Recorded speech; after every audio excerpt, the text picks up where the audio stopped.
We'll hear argument next in Case 10-1320, Blueford versus Arkansas. Mr. Sloan. Mr. Chief Justice, and may it please the Court, the question in this case is whether the jury foreperson's announcement that the jury had voted unanimously that Petitioner was not guilty of capital murder and first-degree murder has double jeopardy consequences. We respectfully submit that it does for two reasons. First, the foreperson's announcement on this record establishes an acquittal. And second, even if it is not viewed as an acquittal, under this Court's well-established standard, there was not manifest necessity for a second trial on the same murder charges. Now, with regard to the acquittal, the reasons why the foreperson's announcement was an acquittal are twofold. First, the foreperson's announcement was clear and explicit that the jury had voted unanimously against guilt. And second, is that altogether clear? Because she first said, didn't she first say that the jury cannot agree on any one charge? Yes, Your Honor. And then the Court specifically asked, what is the count on capital murder? And she said, unanimous against that. What is the count on first-degree murder? Unanimous against that. And both the Arkansas trial court and the Arkansas Supreme Court here observed that the foreperson had been explicit that the jury had voted unanimously. Well, that's the count. The jury takes lots of votes. Was it utterly clear that the jury could not go back and reconsider that? Unless that was absolutely clear, it seems to me a verdict had not been announced. She just said how we voted the last time. With regard to finality, Your Honor, I think that the jury could have changed its mind, but I want to emphasize the reason I say that, because I think it highlights something very important that is conspicuously absent here. And three brief points on that, Your Honor. First, when the foreperson announced that the jury had voted unanimously against guilt on the murder charges, she was announcing a jury decision. There was nothing equivocal or qualified about that. Second, Your Honor. Wait, excuse me. When you say she was announcing a decision, then you mean they can't go back on it. No, that was that's my second. She was announcing a vote. Yes, she was announcing the decision that they had made at that point. But my second point, Your Honor, the reason why I say that they could have gone back is the historic traditional principle that a jury can correct or revise a verdict while it continues to be sitting.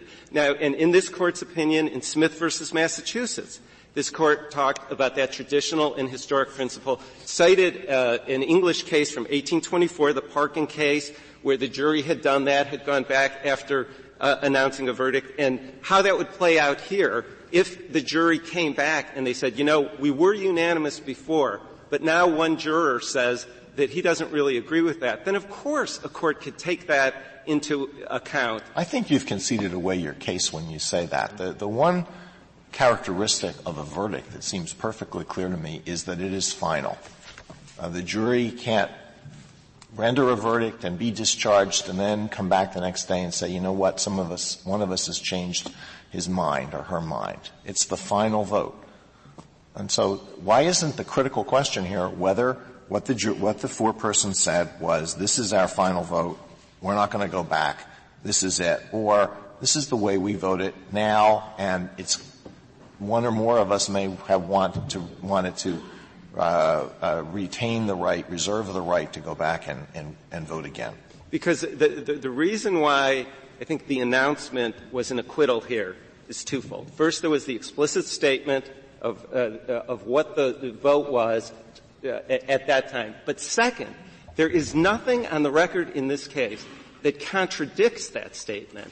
At the time the jury was discharged and at the time the trial ended, the jury had said nothing that contradicted that earlier statement. Suppose the court said, after this colloquy, I want you to go back and think about this whole case again.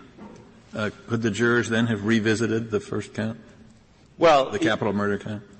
Your Honor, if the jurors had come back and said, no, the colloquy is what we've got. Yes. And the judge says, I want you to deliberate more about this entire case. Was he permitted to do that under Arkansas law? I guess one of my real questions. Well, in terms of Arkansas law and the particular transition instructions here, no, we don't think that the transition instructions operate that way, Your Honor. There's nothing in the instructions that say that. Nothing. Arkansas law doesn't permit the jury to, before it's delivered its final formal verdict, to think about the case again and vote on it again? No, it does, Your Honor, and that's why I'm trying to draw a distinction between how the transition instructions here operate, the sort of acquittal first instructions, and the general principle that a jury can correct or revise its verdict. I mean, in a sense, one way to think about it. I think this may be what Justice Alito asked as well. I don't think it gave a verdict here. I don't think it's revising its verdict. Well, it's mid-deliberation, Justice Scalia said at the outset. There's nothing in the jury statement at all that suggested that it was tentative. It said, we have unanimously voted against guilt on the murder charges. But then they went out again. Pardon me? And that's the problem. The judge gave them an Allen charge and they went out again. And I think you have recognized that the jury could have then said, we'll go back to square one, we'll consider capital murder, first-degree murder. So I think you recognize that after the judge gives them a charge of this kind, they can begin all over again. And here, when they came in and said we can't agree, defense counsel didn't ask to have the jury polled. The defense counsel asked for verdict forms to be sent into the jury room that would allow them to record their verdicts on the murder charges. And that's a very important point here, Your Honor, because it was the State that prevented any additional elucidation about what the jury thought on the murder charges. Well, but so long as it's still tentative thoughts, it doesn't matter. The jury could have, suppose the jury went back after this announcement, we've decided on the greater charge, or we voted on the greater charge for the defendant. Suppose they go back and one of the people who wants to convict on the lesser charge, as to which they're deadlocked, finally says, well, look it, if you won't come along to convicting on the lesser charge, by God, I'm not going to acquit on the greater charge. Isn't that the kind of stuff that goes on in jury rooms all the time? Yes, it does, Your Honor. So there's no certainty whatever that what was the vote at that time would be the vote when they finally got done. But Your Honor, on the record, as the case comes to this court, what you have is this very clear and explicit statement against guilt on the murder charges, and then nothing in what the jury says when it comes back that contradicts Counsel, that. I thought that part of your argument was that given the instructions in this case, which the jury appears to have followed to the T, they can't get to a lesser count unless they've acquitted on the preceding count. Yes. When the judge asks them, did you reach criminal negligence, they say, we were told not to. Now, the judge, whether he was right or wrong, under Hughes as to whether they followed the instructions or he misunderstood them, I don't know. But it's very clear in context from the government's argument to the jury to the defense argument to the jury, you don't reach the split count or even talk about it unless you've been acquitted. So, given that the jury responds at the end, we haven't reached a verdict, and the jury said earlier that they hadn't reached a verdict on the one issue, isn't the only assumption is that they didn't go back? Yes, I think that's exactly right, Your Honor, because the jury instructions very explicitly said that you don't go to a lesser offense unless you have a reasonable doubt on the greater offense. The State over and over. Sorry, go ahead. I was just going to say the State over and over again in its closing argument said to the jury, you cannot reach a lesser offense unless you unanimously find the defendant not guilty on the greater offense. And as you point out, the Arkansas Supreme Court in the Hughes case has said that the law in Arkansas is that you don't get to a lesser offense unless the jury doesn't get to a lesser offense unless it, in essence, acquits on the greater offense. Right, but that's the final say. You don't know what the jury did as a preliminary matter. I would think it, in a case like this, perfectly reasonable for the jury to say, let's take a preliminary vote, we'll go down, and if we all agree on something right away, that's what we'll do. Does everybody agree on capital murder? No, some don't. Does everybody agree on murder? No, don't. Does everybody agree on manslaughter? Yes. Okay, we all know that manslaughter, he's at least guilty. Now let's go back and talk about the more serious offense, and some of us will try to persuade the holdouts.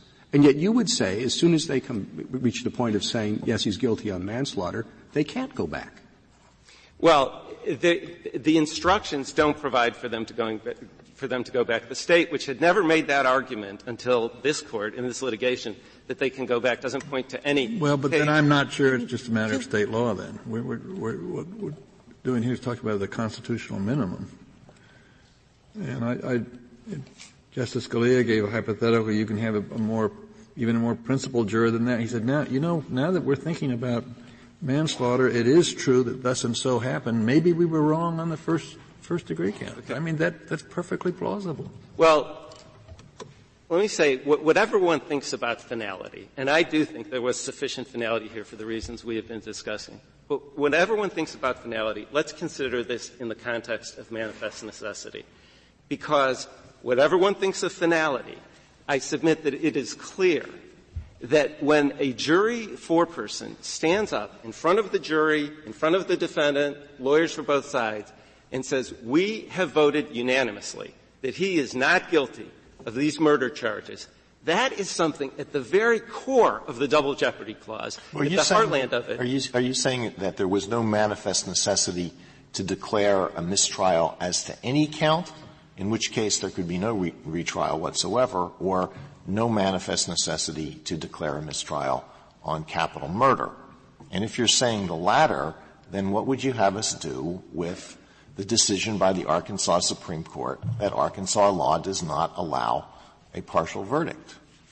Okay, Your Honor. So first I'm saying only that there was no manifest necessity as to capital murder and first-degree murder, which were the two charges on which they were unanimous. We agree he can be retried on manslaughter and negligent homicide. Now, as to the Arkansas Supreme Court decision on that, and that brings up a very important point, because the State's position essentially is it could never be final enough, as Your Honor suggests, because it simply is impermissible under Arkansas law to have an acquittal on a greater offense as long as you're deadlocked on a lesser offense. And as to that, this Court's opinions are clear that if you have a State law that prevents giving effect to what is in substance an acquittal, it must yield to the Federal constitutional command of the Double Jeopardy Clause. And Hudson versus Louisiana is very instructive on this point, because in Hudson, Louisiana had a law that after a conviction, a judge could not enter an acquittal order. He could only enter a new trial order.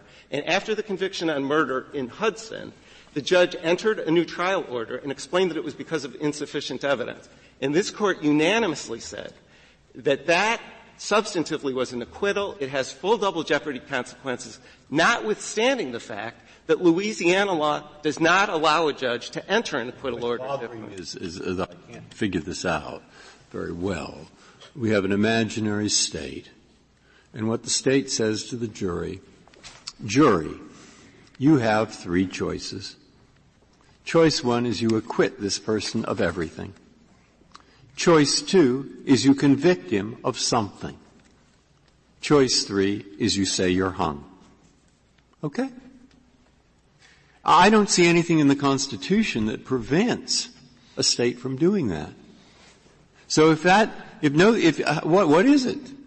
And of course, if you follow that, there was no acquittal on those early charges. That wasn't a permissible verdict. And now you structure your argument any way you want. But that's a State has I would think within the limits of due process, it can structure the jury's arguments as it wishes. But so what's wrong with that? And if there's nothing wrong with that, then how do you win? Okay, Your Honor. 2 points. One that focuses on the jury foreperson's announcement here. Oh, you could say, that's one route. What you say is nothing wrong with that. that if the judge is foolish enough to get the jury, to get the foreperson to say what the state of the deliberation is in detail, then the double jeopardy clause kicks in. Well, that's an argument. Well, Your Honor, so they make a mistake and now suddenly it's jeopardy, whether it wasn't before, or this seems like a minor matter compared to the issues of jeopardy, whether the jury honestly said what was going on in the room, particularly if it's changeable. With respect, Your Honor, I disagree that it's a minor matter. When a foreperson stands up with the jury present and says, we have voted not guilty. And as to that, with an announcement, for example, the Massachusetts Supreme Judicial Court decision in the Roth case, which is in the briefs, is instructive because in that case, the Massachusetts court said very emphatically, you should not ask a jury that kind of question. Okay, so let's go ahead. May I just finish the sentence, Your Honor? But in that case, the trial court had asked the jury, and the foreperson had said that they had voted against guilt on the greater offenses. And so the Massachusetts court said, essentially, these are my words, but if the double jeopardy clause means anything, it means that when you have an announcement like that, it has to matter. And the other point, Your Honor, is that this Court's opinions, such as Fong Fu and Sanabria, say that it doesn't matter if an acquittal is on an erroneous basis. Once it happens, we give full double jeopardy consequence to it. So even if one thinks that the judge shouldn't have asked the question and it would have been permissible not to ask the question, once he did, and once that's on the record, that is of considerable constitutional moment. Only if, and I think this is the premise of your argument, only if there is a constitutional necessity to sever the various charges. There's a constitutional necessity to let the jury come in on one charge without coming in on the other. It seems to me that's the premise of your argument, and I don't know where that constitutional necessity comes from. Well, Your Honor, first, on the manifest necessity point, when there is an announcement like that, because your manifest necessity depends upon the necessity of severing. Yes, if you sever, then there's no manifest necessity of resubmitting the greater charge. But it assumes a severing, and I don't know where the severing comes from. The manifest necessity argument is that when there is an announcement like this that goes right to the core of double jeopardy, and, we know that with greater and lesser included offenses, if there is a basis for an acquittal, then that has to be given effect on the separate charges. That's green. But that's after a verdict. Why is it that the purposes of the double jeopardy clause are implicated when a jury, before it delivers a final verdict, says where it is mid deliberations? The defendant, of course, is terribly disappointed if they go back and then find him guilty. So I guess there's a personal disappointment interest for the few hours that it takes for the jury to come to a different verdict. But he doesn't have to prepare the defense again. He doesn't have to go to trial again. It's all one trial. I don't see why there's a double jeopardy interest in the Massachusetts case that you point out. I don't see where the double jeopardy interest was in saying that you can't go back. Well, because what purpose of the double jeopardy clause is implicated by the rule that says you can't go back? Well, Your Honor, on the manifest necessity point, I'm not saying you can't get back. What I am saying is that when you have an announcement of such constitutional moment at the heartland of the double jeopardy clause, a judge can do many things. I'm asking why it's the heartland of the double jeopardy because this I Court, question that. Yes, Your Honor, because this Court, again and again, has talked about the special role of an acquittal where a jury finds the defendant not guilty. Now, even if one views that as not final, it surely is significant at the heartland of the double jeopardy. Why surely? Pardon? I mean, why? Sure. Look, the thing ends, to go back to my example. The case is over. The jury comes in and says, Judge, we're hung. Okay?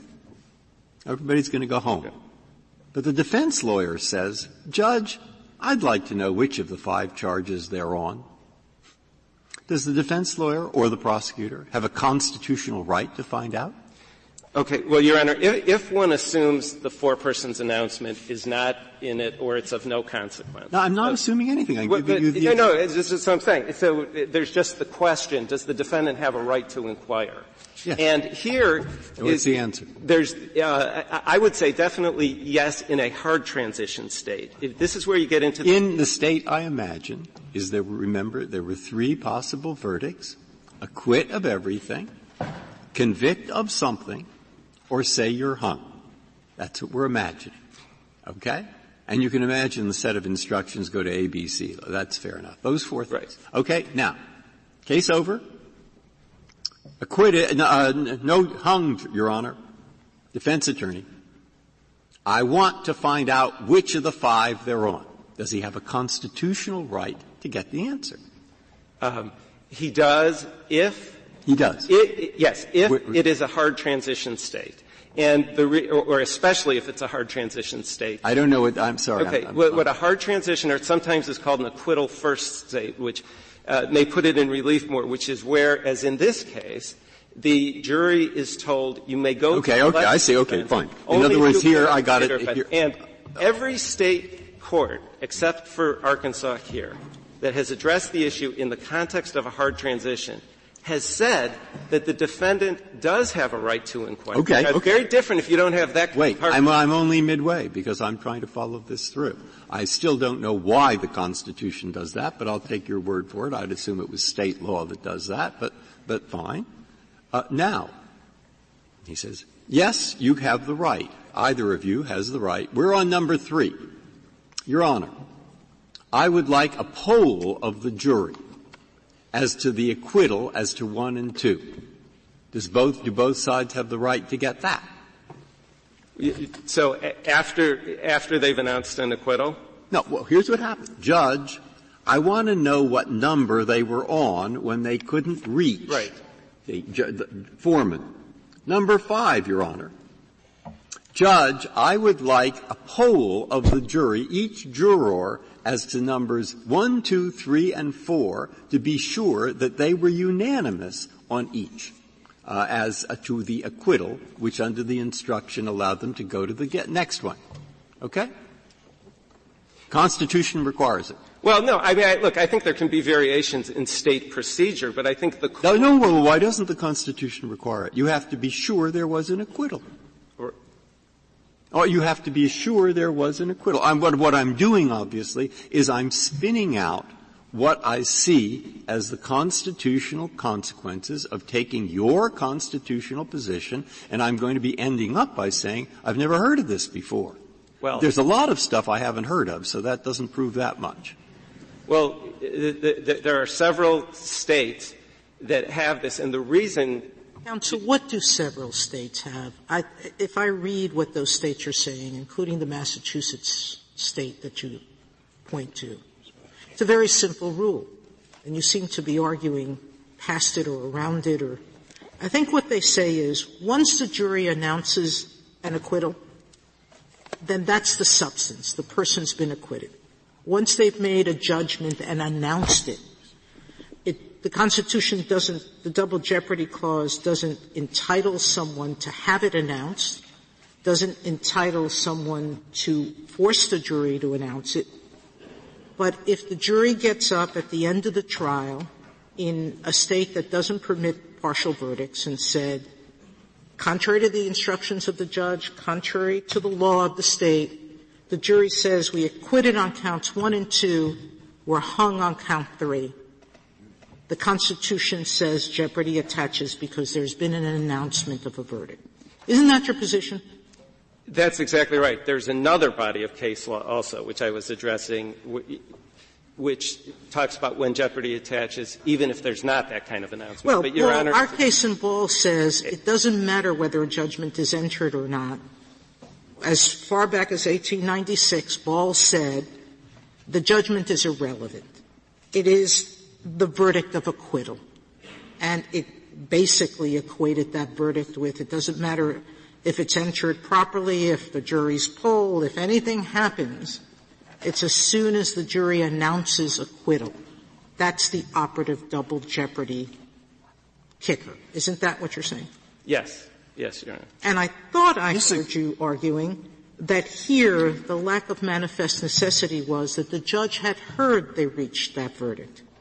Well, and he should not have discharged the jury without asking them, could they reach a verdict that they had they reached a verdict that they announced? Yes. From a manifest necessity perspective, this Court's decisions on manifest necessity from United States v. Perez in 1824 through Renico v. Lett in 2010 have emphasized the judge has to exercise sound discretion. And to exercise sound discretion here, the judge could have done many things. But the one thing he could not do, consistent with sound discretion, is to do nothing and to proceed as though that announcement hadn't happened. Mr. Freeze talked about our manifest necessity decisions. It's true that isn't it that we said last year, we have never reversed the district court's exercise of discretion under the manifest necessity standard. In the case of a jury deadlock, is what Your Honor is saying about. Yes, this Court has emphasized the deference due a district court, but Renico and under that, I'm sorry, go ahead. Renico did not present the important threshold issue about what are the charges on which the jury is deadlocked. And here, there's an insufficient basis to conclude that the jury was deadlocked on the murder charges. There was nothing like the foreperson's announcement at issue in Renico. I don't want to — I'm sorry for taking up your time, but your friend says you did not object when the judge announced that he was going to declare a mistrial. Is that correct? Your Honor, there's not an objection at that time, but that is not a waiver for a couple of reasons. First, the Arkansas Supreme Court reached the merits. It's a federal constitutional issue. Second, before that point, defense counsel had been very explicit that it only wanted a mistrial on the remaining counts and not on the other ones. And third, this Court has emphasized that the distinction in manifest necessity is when the defendant affirmatively consents or moves for mistrial, as opposed to either if the judge does it sua sponte, and the defendant doesn't have to object, or if the prosecutor moves for it. Thank you, counsel. General McDaniel. Mr. Chief Justice, and may it please the Court, there are three key reasons why jeopardy has not terminated in this case. First, the jury was free to revisit capital and first-degree murder when it resumed its deliberations. Where did it say that in the jury charge? I think that there's a critical misunderstanding by petitioner of Arkansas's jury instructions, and there's a lot of use of titles such as acquittal first or hard transition or soft transition. Well, as I understand what the Arkansas instructions said, what the instructions in this case said, is that the jury unanimously had to have a reasonable doubt on an offense before it could go down to the next offense. So that's to say that the jury unanimously had to find what leads to an acquittal. So the jury had to unanimously acquit on the greater offense before it could go down to the next. And the instructions don't say anything about moving back up. And this jury seems to take its responsibility under these instructions extraordinarily seriously. This jury was instructing the judge on the instructions and about how they had to go down step by step and reach unanimity on the one before they could get to the next slowest down. So I guess I'm asking, why do you think under these instructions that the jury felt itself able to go back up? Well, there are three primary reasons. One, in states that are acquittal-first states that truly require a resolution of each charge before the transition to subsequent charges, they use words like unanimous. In fact, they all use the word unanimous in their instruction. Arkansas doesn't do that. We use a rather ambiguous or unambiguous, depending on how you look at it. The state prosecutor kept saying, you all have to agree on this. And he was accurate, and he was echoed by the defense counsel in her closing argument as well.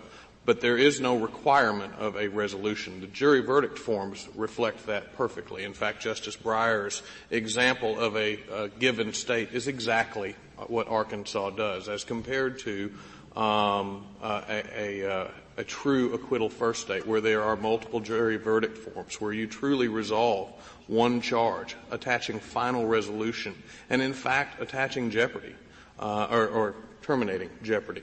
At that point. In this case, there is one verdict form.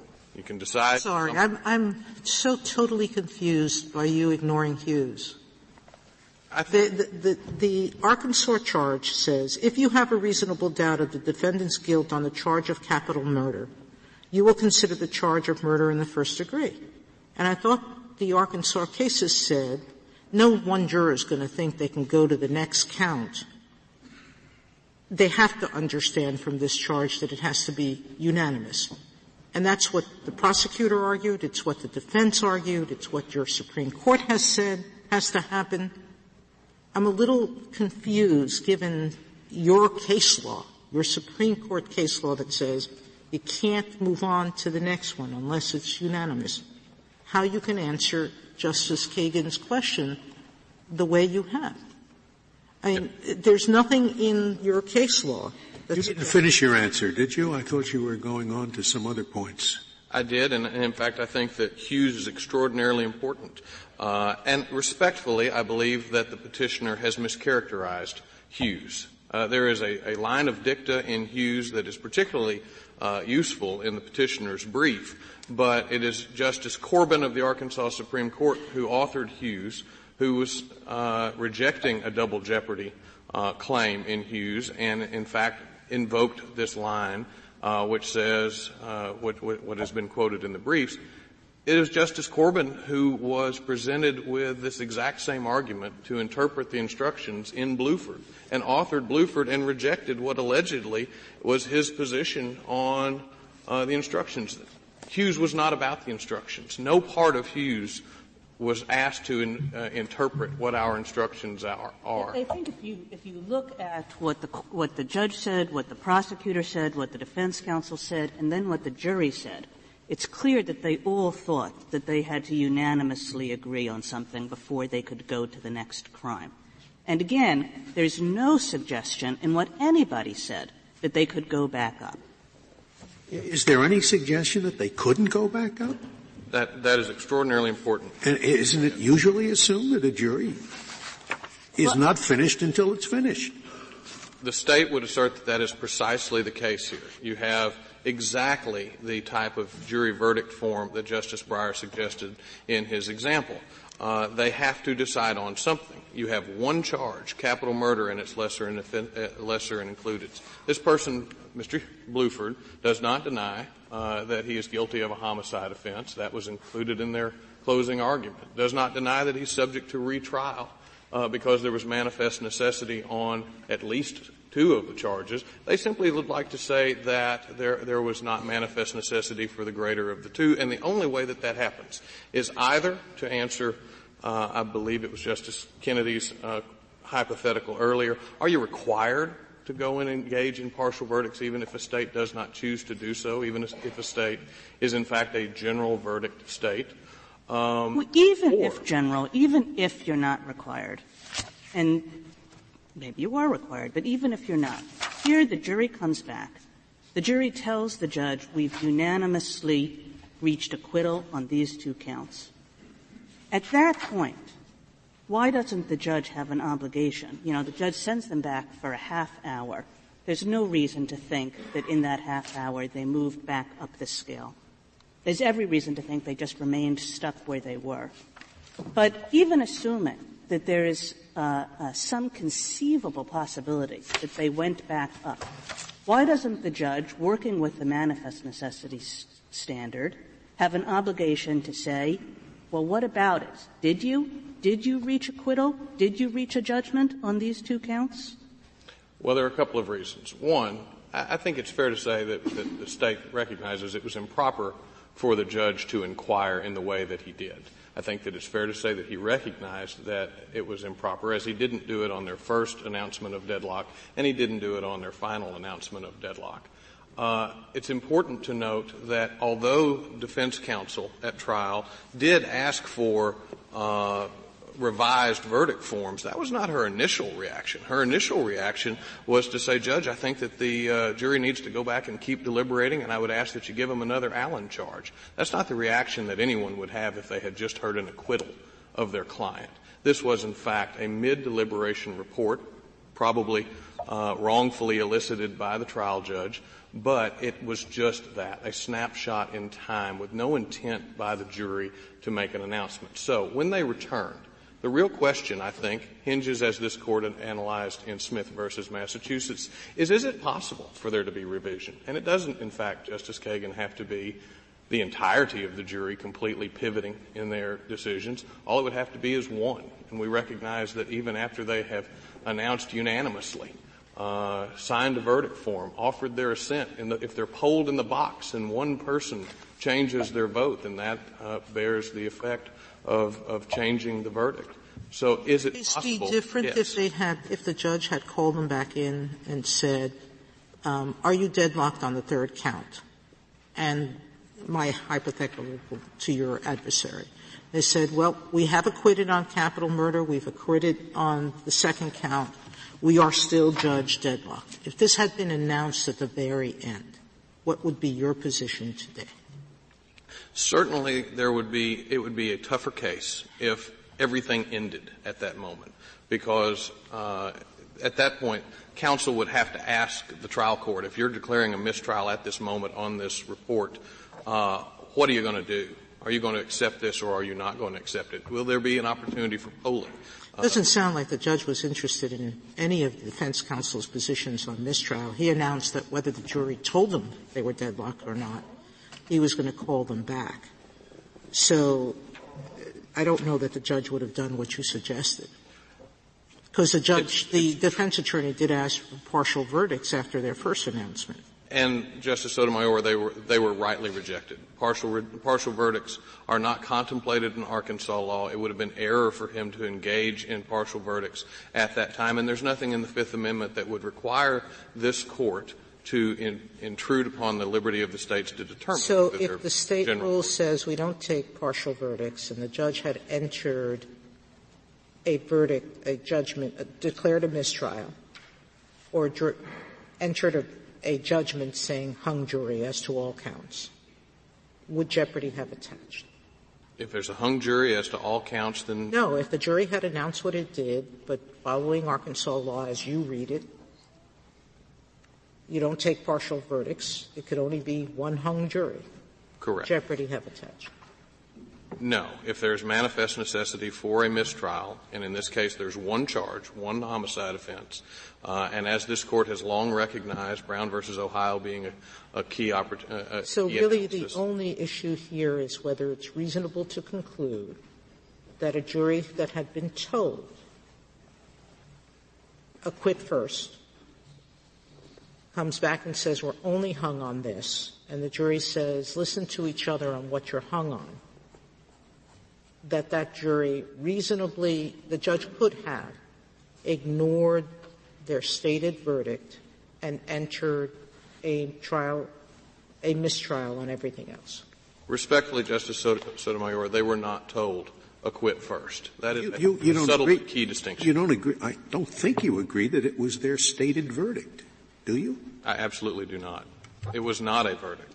And there's no room in Arkansas law for saying you're acquitted as to one, acquitted as to two. What Arkansas law says, you come in with a verdict of guilty of something, a verdict of acquittal of everything, or the words hung jury.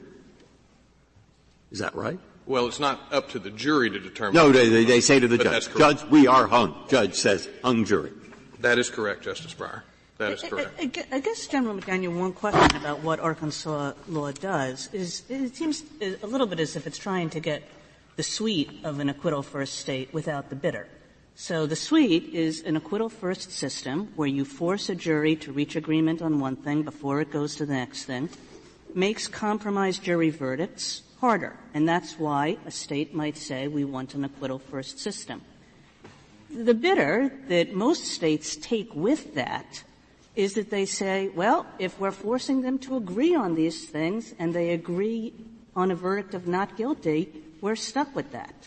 Now, what Arkansas seems to want is a system in which it forces juries to agree on the greater charges before going to the less, but won't take the consequence of that, which is that sometimes they agree that on the greater charges they're not guilty. No, Justice Kagan. The majority of the states and circuits recognize there is a difference between a hard transition instruction and an acquittal first instruction. They recognize the difference between a partial verdict and a general verdict on charges that include lesser includeds. And what we require is one verdict on a charge, guilty or not guilty. And they are at liberty to consider. They can be at the very end. And again, it's very important to know, it's wholly speculative in this case to know where they were when they ultimately were hung. And so we are operating in the world of bright line rules, which are very important for jeopardy. We know when jeopardy attaches, when the jury's in the box. We know when jeopardy terminates. And it's when there's some conclusion with finality. Every case that this court has analyzed, even Price and Green and Sylvester, where the jury remained silent, there was some finality that led to the termination of jeopardy. McDaniel, in this case, they deliberated for 4.5 hours at the point where the judge asked them, where do you stand on this count, where do you stand? And so they were up to the manslaughter, and they were stuck on that, and the jury foreman said, we can't go to negligent homicide because we haven't reached agreement on the manslaughter charge. Then they go back for just half hour. How realistic is it to think that they began over at that point, rather than trying to resolve the manslaughter charge so they could do exactly what the judge told them and then get to the negligent homicide charge? The State wouldn't venture to speculate as to what they did, although I would respectfully say that is probably what happened. They went back and they tried to follow the instructions of the court. That's certainly viewing things in the light most favorable to the petitioner. General McDaniel, how probable is it that when the jury is polled and having voted unanimously when they were back in the jury room, one of the members of the jury changes his mind and votes the other way? That's not at all probable, is it?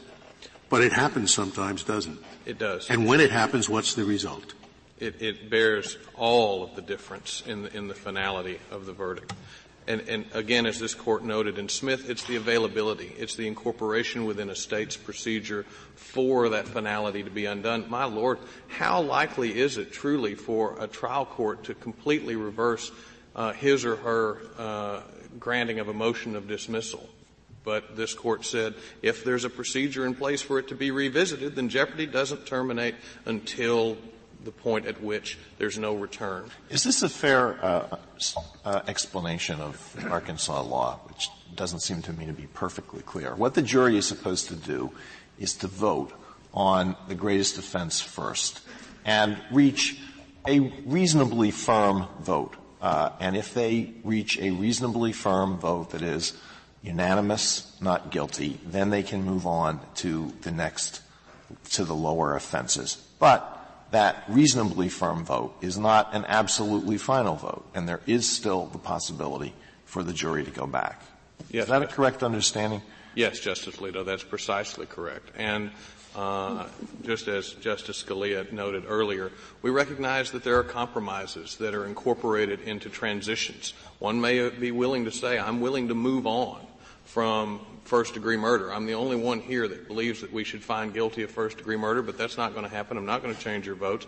But I'm willing to move on and go to manslaughter. But would that vote equate to an acquittal if asked with finality? For double jeopardy purposes, is the question what Arkansas law actually says or what the jury understood Arkansas law to be? I think what Arkansas law actually says is how we should be judged, but at the same time, the evidence here was that the jury came in to answer questions about the status of their deliberation. I think that Justice Kagan properly noted that they were in fact giving the judge some instructions on how the instructions should work.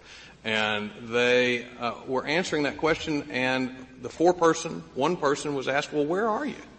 And she announces, and we have no reason to believe that she was not being truthful. At the same time, we have no way to verify it. And the defense counsel said, Judge, I think they ought to be given another Allen charge and they need to go keep deliberating. And at that point, if they had returned, no matter how unlikely, if they'd come back in 10 minutes later and said, we find unanimously guilty of capital murder, no matter how unlikely, if that was possible, then jeopardy could not have terminated upon that report. It could not have been an acquittal because they couldn't have continued deliberating on those charges for another instance. General, how do you deal with our cases, Ball and Martin Lennon, and the whole line that says the form of state law judgments doesn't control? I think that Ball is particularly helpful to us, and I think that the Hudson case cited by petitioner is also important. If a state puts a procedural bar to considering a final judgment of acquittal, then that procedural bar is trumped by the Fifth Amendment of the Constitution. I'm not sure what that means. Well, that's the problem with all of this area, which is states vary on how they enter judgments after the jury speaks its verdict. So where do we draw the line as to when a state law trumps, when a federal law, the double jeopardy clause, trumps a state system? Justice Sotomayor, I think that your answer is contained within the question. A verdict is the true answer. If there is a verdict, then the force and impact of that verdict is what matters. Did this jury announce a verdict? If so, jeopardy attached. But this was not a verdict. It bore none of the hallmarks of a verdict. It wasn't published. It wasn't verified. It wasn't accepted by the court. It wasn't even accepted by the defendant's attorney. It wasn't a verdict. In Ball, there was a clear verdict. The jury announced acquittal. The judge entered acquittal. And later the indictment was dismissed as being faulty. And under the law of England up until that time, even in the United States, a faulty indictment dismisses everything and you start de novo. So even the acquittal gets thrown out because you can't acquit of something that was void ab initio. Mr. Sloan told us that it was the state that prevented the elucidation because defense counsel said, Judge, we can try to do what double jeopardy clause says, not try a person twice for the same offense. So, Judge, please ask the jury to rule on those two, give them a sheet that gives them a choice, guilty or not guilty. What they got originally was just a series of guilty on the 4 counts, and then the other choice was acquitted.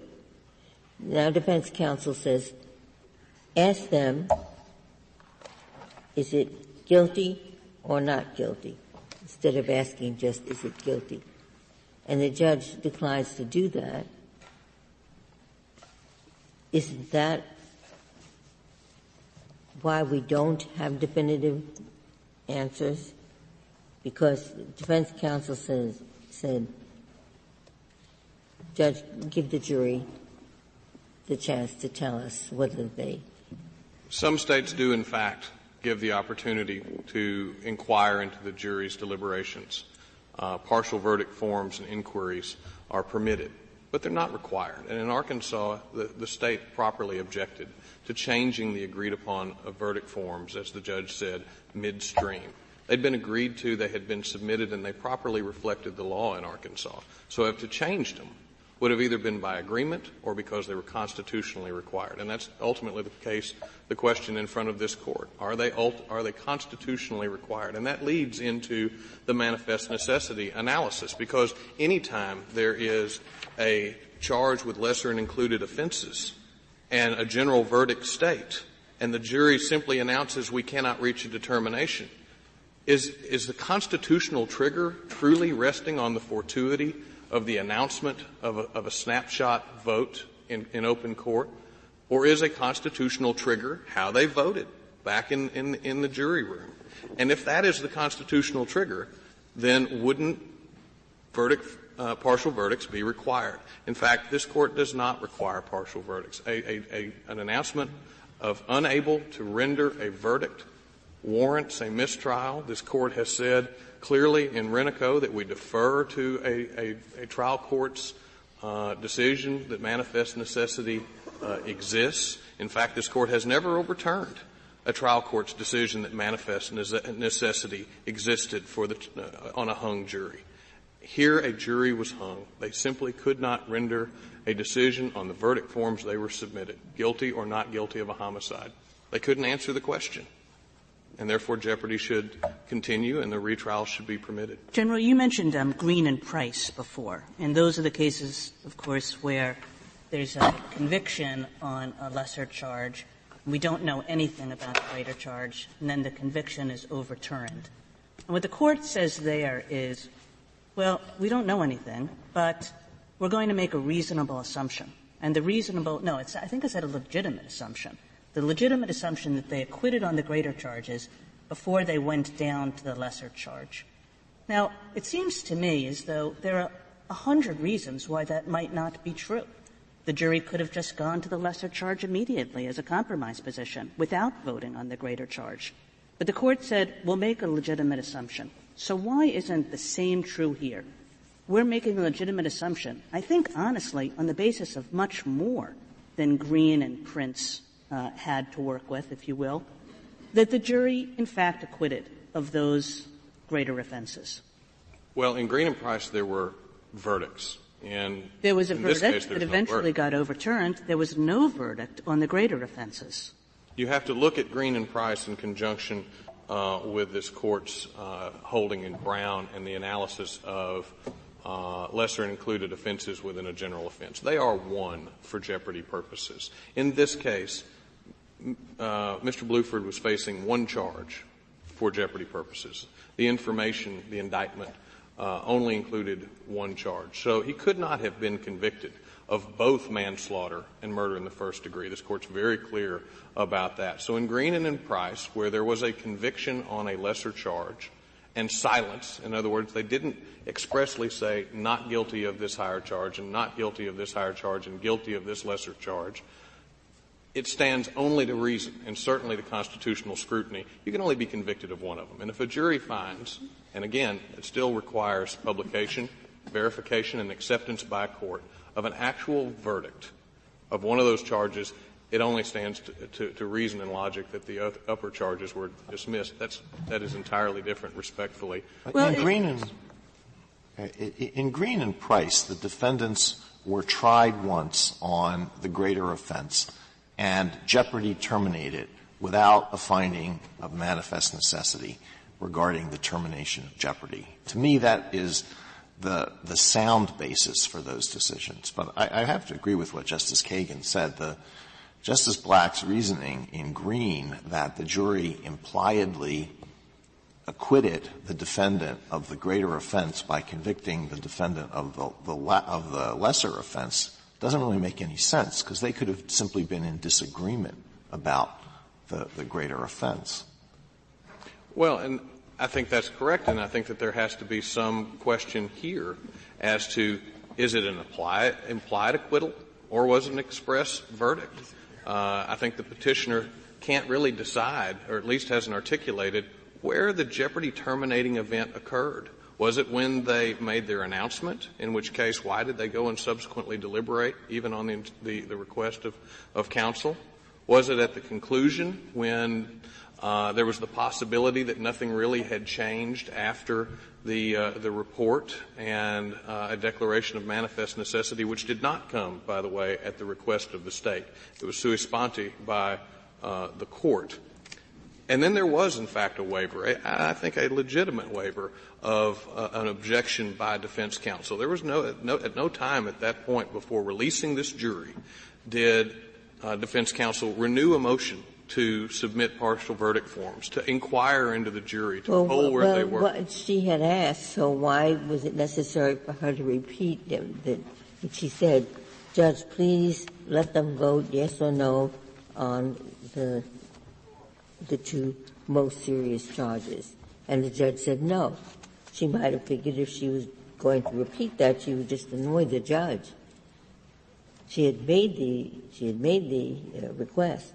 The primary difference would be, in fact, the possibility that the polling may be different after another half hour of deliberations. All it takes is one juror to change their mind. And, in fact, it may have benefited the defendant. What if they had already decided they'd changed their mind again and acquitted on on manslaughter and had moved down to negligent homicide, and that's what they were talking about. Where they were at the end of the final 30 minutes of deliberation is purely speculative.